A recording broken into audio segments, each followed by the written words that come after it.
Assalamualaikum warahmatullahi wabarakatuh. Bismillahirrahmanirrahim. Alhamdulillahirabbil alamin wassalatu wassalamu ala asrafil mursalin sayyidina Muhammadin wa ala alihi wa sahbihi ajmain. Para pemirsa sekalian, berjumpa lagi di dalam rubrik saya NU Studies ya. Ini adalah kajian yang pertemuan yang ketiga, pembahasan yang ketiga dari serangkaian kajian NU Studies, rubrik NU Studies saya. Kebetulan kali ini saya menemukan suatu buku di kantor ya, judulnya Ijtihad Politik NU. Buku ini ditulis oleh Muhammad Nur Hasan MA. Beliau itu salah satu staf pengajar tetap di FISIP Universitas Jember, staf pengajar tidak tetap pada program Ilmu Komunikasi Universitas Islam Jember, dan Direktur Eksekutif Yayasan Prakarsa Swadaya Masyarakat. Buku ini ditulis sepertinya saya melihat sekilas adalah hasil penelitian beliau ya, dan diberi pengantar oleh Kiai Haji Abdul Muhid Muzadi, sudah almarhum, sudah wafat. Nah, buku ini Ijtihad Politik NU mengingatkan saya kepada suatu buku yang ditulis oleh Greg Valley, judulnya Ijtihad Politik Ulama. Nah, saya melihat beberapa pembahasan dari daftar isinya ya, ada sisi lain juga sebenarnya yang dibahas ya, meskipun beberapa hal itu sepertinya sudah dibahas juga di dalam buku-buku yang lainnya. Saya ingin membahas ya NU dan politik ini sebenarnya begini.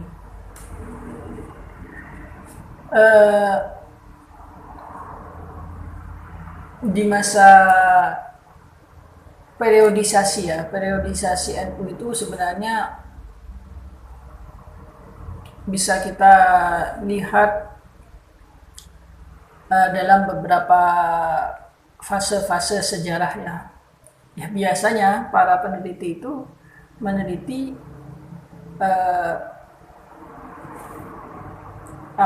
periodisasi itu biasanya antara peneliti itu tidak sama antara peneliti satu dengan peneliti yang lain ya. Kalau misalkan seperti Khairul Anam itu dalam bukunya Pertumbuhan dan Perkembangan NU, dia melakukan periodisasi itu di dalam dua periodisasi ya, penelitian dia tahun 85 itu, yakni NU pada masa pertumbuhan dan NU pada masa perkembangan ya. Nah, NU pada masa pertumbuhan di dalam bukunya Pak Anam itu mulai tahun 1926 sampai Muktamar NU ke-11 di Malang tahun 1930. Sedangkan pada masa perkembangan itu dibahas setelah itu sampai sekarang, dengan beberapa pertimbangan-pertimbangan tertentu ya. Akan tetapi saya melihat juga beberapa peneliti itu juga meneliti berdasarkan fase perjalanan politik ya, fase perjalanan politik NU ya. Misalkan 40 tahun pertama di masa Belanda, lalu kemudian di masa penjajahan Jepang, lalu kemudian NU di masa Orde Lama, kemudian NU di masa Orde Baru, dan pasca reformasi ya. Nah, saya juga melihat bahwa pembahasan itu beragam ya. Misalkan titik fokus penelitian atau pembahasan mereka itu beragam. Misalkan ya, Martin van Burnesen di dalam buku NU Tradisi, Relasi-relasi Kuasa dan Pencarian Wacana Baru itu membahas, fokusnya sebenarnya adalah membahas perkembangan intelektual atau cara-cara keberagamaan NU di tahun 80-an ya, di masa eranya Gus Dur ya, pertengahan tahun 80-an, khususnya pasca Hitah. Akan tetapi dia juga membahas tentang sejarah NU dari awal, yang mulai dari awal sampai dari masa Belanda, masa Jepang dan juga masa Soekarno, Orde Lama, Orde Baru, itu sebagai background untuk masuk ke dalam pembahasan selanjutnya yang menjadi fokus itu, yang jadi fokus penelitiannya. Itu kalau bukunya Burnison. Akan tetapi kalau bukunya Greg Valley, misalkan Ijtihad Politik Ulama, dia lebih fokus kepada aktivitas-aktivitas politik NU selama masa aktifnya di politik tahun 1952 sampai tahun 1964. Ya, itu saya melihat bahwa laporan-laporan yang begitu detail tentang bagaimana aktivitas politik NU dan persinggungannya dengan kelompok-kelompok politik dan kelompok-kelompok sosial yang lain itu sangat dibahas detail dan mendalam di bukunya Greg Valley itu ya.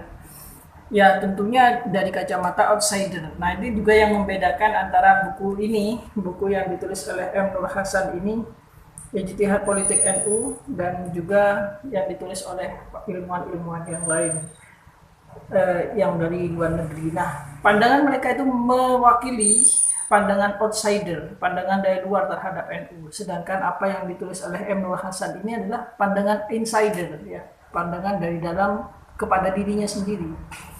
Nah, memang selayaknya seorang peneliti itu adalah mengungkapkan atau melaporkan hasil penelitiannya itu bagaimana pandangan objek atau subjek penelitian itu tentang dirinya sendiri, bukan pandangannya, persepsinya peneliti. Nah, itu satu hal. Lalu kemudian kalau kita melihat juga bukunya Andre Feilat, ya, Andre Feilat itu NU vis-a-vis negara. Ya saya kira ya seperti saya setuju seperti komentarnya Robert W. Havner terhadap buku itu yang mengatakan bahwa buku itu adalah laporan yang sangat lengkap mengenai sejarah perjalanan NU dari masa ke masa. Ya. Akan tapi ya saya melihat juga bahwa buku itu juga sangat membantu kita dalam mendapatkan informasi-informasi. Buku Andre Feilat yang saya maksud itu sangat membantu kita dalam mendapatkan informasi-informasi tentang bagaimana perjalanan NU di masa-masa Orde Baru ya tahun 90-an sampai tahun 95 ya. Jadi itulah berkesinambungan ya, sangat satu sama lain itu ya. Laporan-laporan tentang NU, penelitian-penelitian tentang NU itu dari para ilmuwan itu membantu saling menjelaskan satu sama lain.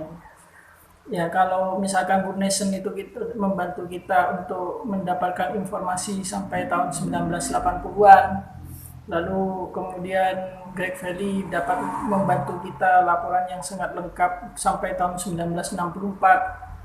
Nah, sedangkan Andre Feilat itu laporannya sampai tahun 95, mulai dari awal sampai tahun 95, 96, pertengahan tahun 90-an, di mana waktu itu NU berada di bawah pressure atau pengaruh dari Orde Baru. Nah, itu saya kira juga salah satu hal yang menarik kita baca ya.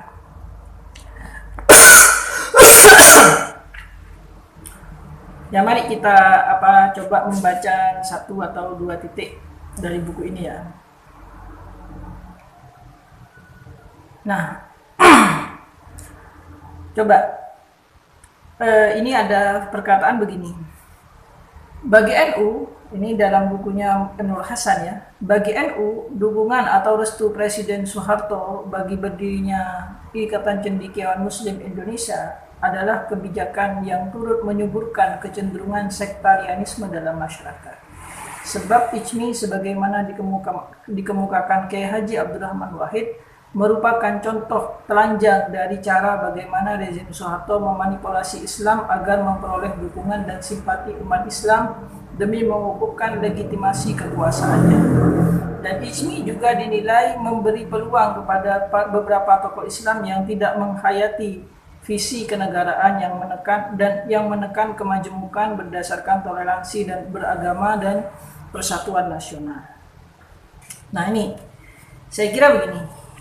Ini menceritakan atau memaparkan apa yang terjadi ya, ketegangan-ketegangan yang terjadi, tarik-menarik yang terjadi antara Gus Dur sebagai kekuatan sipil. Itu kalau di zaman itu adalah Gus Dur sebagai kekuatan sipil ya, kekuatan sipil yang berani menentang pemerintah.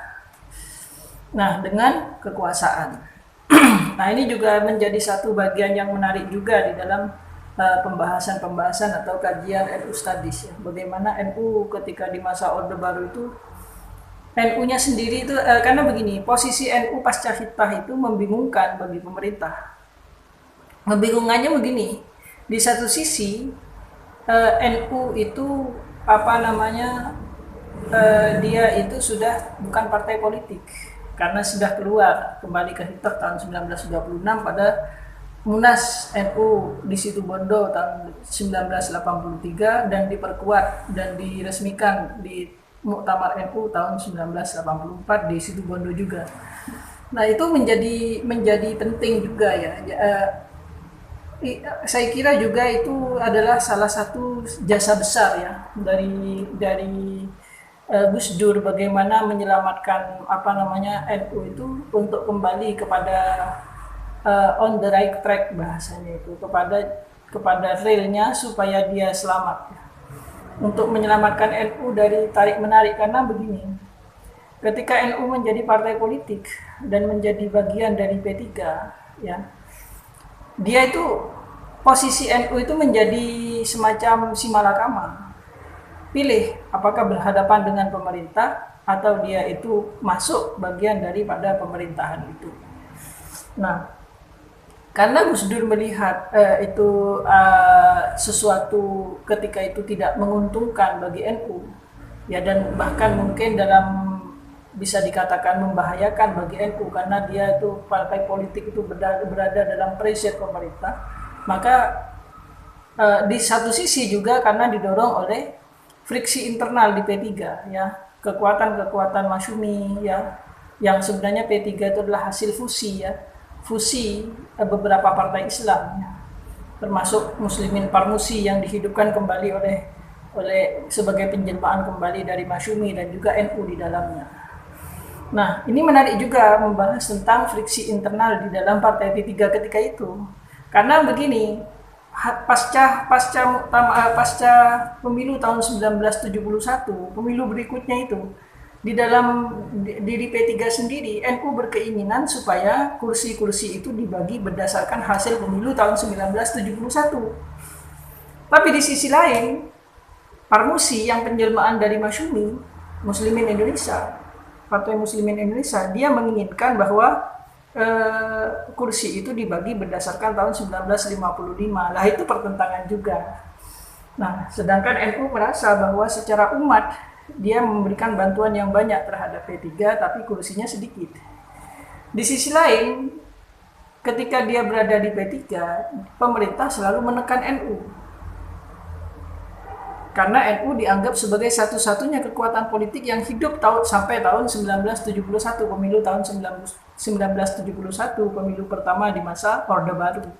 Nah, itu menjadi satu posisi yang tidak mengenakan bagi NU sebenarnya. Di P3 sendiri dia itu bergesekan dengan Muslimin Indonesia, Parmusi ya. Di sisi lain, di luar partai dia juga berhadapan dengan kekuatan pemerintah. Nah, di sini lalu kemudian ya, ini kisahnya, lalu Gus Dur itu berinisiatif untuk berusaha mengeluarkan NU dari P3. Sebenarnya hal ini sudah disuarakan oleh beberapa muktamirin pada muktamar tahun 1979 karena sudah merasa bahwa dengan aktifnya di politik, NU itu sudah banyak meninggalkan amal-amal sosial, ya, kegiatan-kegiatan sosial, kegiatan-kegiatan keagamaan dan kegiatan-kegiatan pendidikan dan sebagainya, ya. Dan setiap kegiatan keagamaan di masa NU menjadi partai itu dicurigai oleh pemerintah itu sebagai kegiatan politik. Nah, itu nggak enaknya suasananya itu. Jadi di dalam partai dia itu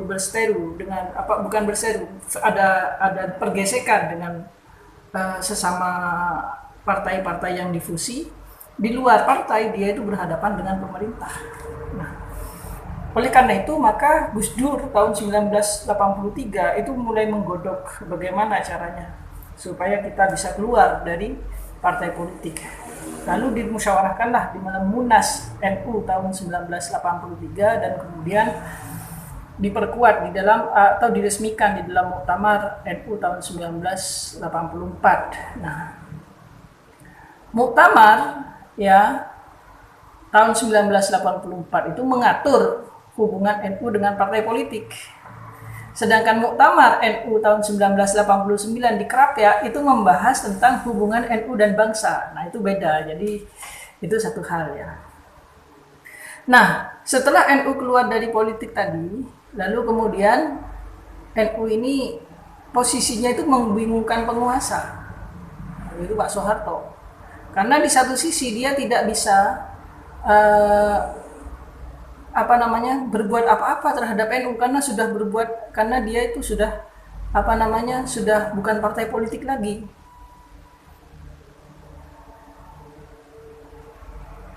Tapi di sisi lain masalahnya adalah karena NU itu Gus Durnya sendiri sangat kritis terhadap Pak Harto. Nah itu kemudian, nah disinilah kemudian ISMI berusaha dibentuk dan sebagainya itu konteksnya begitu.